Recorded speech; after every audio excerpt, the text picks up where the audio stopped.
Hiya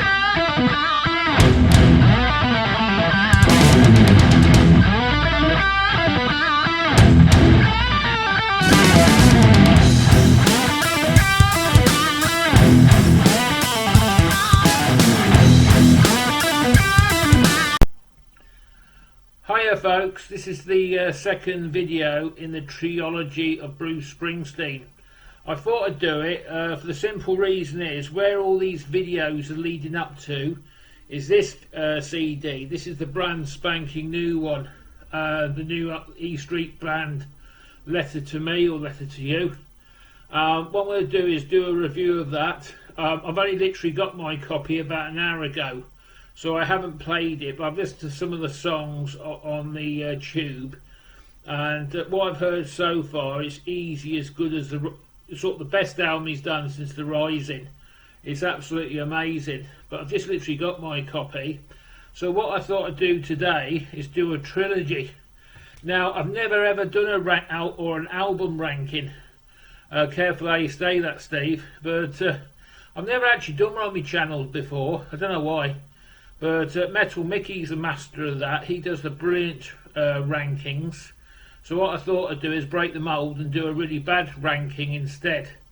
So what I'm going to do is I'm only going to go for the my favourite top 3 Bruce Springsteen albums. Then I'll finish with this. Then what I'll do is I'll review the new album, and I think we'll go on to some punk. That's what I've got planned next. But without further ado, is this album.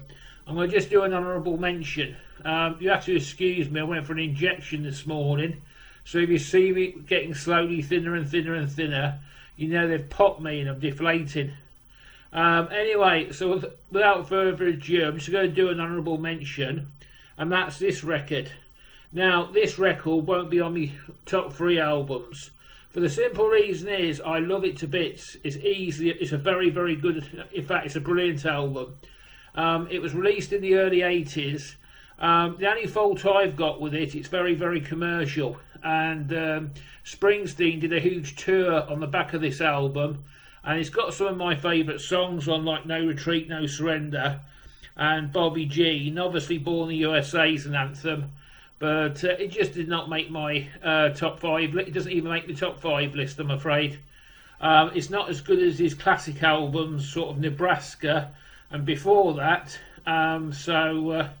You know, that's why it doesn't rank. In case anybody, did I say rank properly then? I hope I did.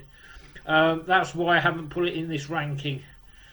Because, you know, people think, oh, where's Born in the USA gone? That was a 7 album. No.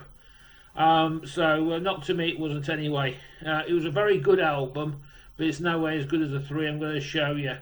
It was basically like this stuff in the early 80s was like post-Vietnam and stuff like that. Sylvester Stallone was made First Blood, and there was a lot of stuff about the Vietnam War, and that's how Born in the USA come about. I know what the cover means as well. It's very, very clever, but I'm not going to go into that on this video, but that's just Google that. But that's what basically it was about. It was about American hometown life. As I say, there's some of his best tracks on there. There was Dancing in the Dark, where he plucked a young girl out the audience and danced with her, and no doubt make it her life. That was huge in the charts, but you know, it just wasn't my favourite. So without further ado, we'll go on to my favourites. Number 3, this album is got to be Nebraska. Now, this album was an easy choice for me. I could have gone for Darkness, I could have gone for any of the other early ones. But to me, this record was the Bruce Springsteen album. It wasn't an E Street Band album. And the quality of music on here is second to none. You got Nebraska, obviously the title track. Atlantic City, which is a massive hit. He always performs that in concert. Mansion on the Hill, which is a killer song. Johnny 99, that's just mind-popping. And you've also got Reason to Believe on here as well, another mind-popping track. This is Springsteen at his best when he goes acoustic guitar in and he starts storytelling through songs. And he performs a few of these songs on the stage. This to me, Springsteen at his very best.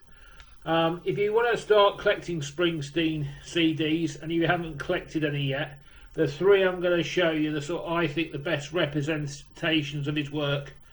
But it's just an absolute killer album.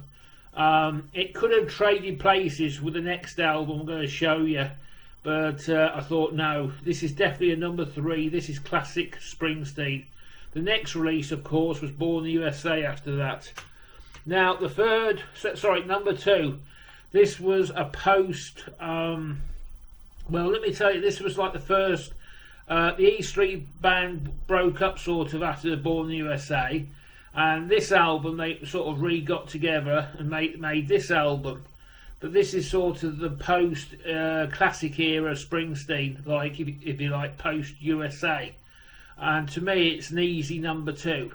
And basically, this is this album, The Rising. And this is one of 2 CDs or albums he did about the World Trade Center, what happened to it. And I challenge anybody to listen to this without crying. It is just such an emotional ride. It's got every single song's fantastic, and it's just Springsteen singing from the heart, and it's just, you just can't get any better than this. You can tell how much I like it. I've just acquired this one, which was the deluxe edition, and I've never seen one of these until about 3 weeks ago. That's when I bought it. And you've got The Rising live, Waiting on a Sunny Day live, Lonesome Day live, Mary's Place live, and Dancing in the Dark, and plus the normal album on the back. You've got all those bonus tracks. The only thing I want to put Dancing on the Dark on it, sort of the wrong album, but that's my humble opinion. But yeah, this is definitely to me his second best album. I've even got another one. I picked this one up last week, The Rising. And on this one, I've got the full album plus Land of Hope and Dreams live at some Madison Square Garden. That'll be awesome. But I just picked that one up recently as well. But yeah, to me, this is Bruce Springsteen's his very best. Singing about an emotive subject, but definitely get that one for your collection. Now, there's no secret for the first one. People say to me, they like Born in the USA better than this one. I'm not going to comment on that, but this to me is a seminal Springsteen album, and I'm sure everybody can guess what it's going to be. This is the Born to Run. Basically, to me, records don't get better than this. This is easily one of the top 70s rock albums ever recorded, and I think it's made a few of the best albums ever recorded list. It certainly has one of the greatest songs ever recorded on here. That's Born to Run. You hear it on the radio all the time. That is the #1 Springsteen track. You've also got Thunder Road, which is another classic.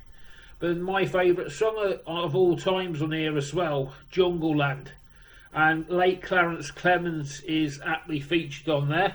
He's no longer with us, and he does an amazing sax solo during Jungle Land that Greg absolutely loves to bits. But yeah, this album to me is close to like the perfect album. You just can't beat it. And it's got Backstreets on as well, and 10th Avenue Freeze out. Very raw, very sort of uncommercial. Exactly what you want from a Springsteen album. It's just awesome. Amazing, fantastic bit of work. But it was pretty obvious, really. But yeah, I cannot discontinue this. So anyway, folks, I hope you've enjoyed this quick ranking. Careful, Steve. And the next video about Springsteen is when I crack this one, which will be later today, and I'll let you know what I think of it the weekend. But this is the new one, and absolutely phenomenal stuff. Anyway, folks, love each other, and I'll see you next time. Ta-ra.